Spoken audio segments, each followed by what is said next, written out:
Function-driven release strategies are conducted on a basis of the completion of new features.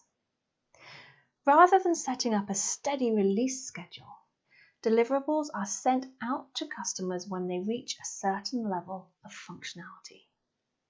The intervals in between deliverables will vary depending on how long it takes for your team to finish each feature. This release strategy is affected by several factors. First, the frequency of the releases is vastly determined by the velocity of your team. If they're a team that has been working together for a long time and are used to producing features quickly, then you'll have frequent feature releases. However, if your team is new to the development system you're using or are a newly formed team, they won't be able to release features as quickly. This isn't necessarily a bad thing.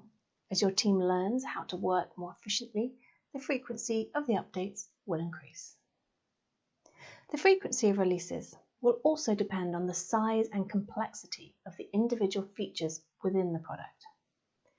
If your team is working on a massive product update that will overhaul the entire product, it's going to take them longer to release that update. Alternatively, if they have a series of small, simple tasks to work on, they'll be releasing the updates quickly. This function-driven strategy works best in scenarios where the updates your team is working on don't need to be frequent and aren't necessarily urgent.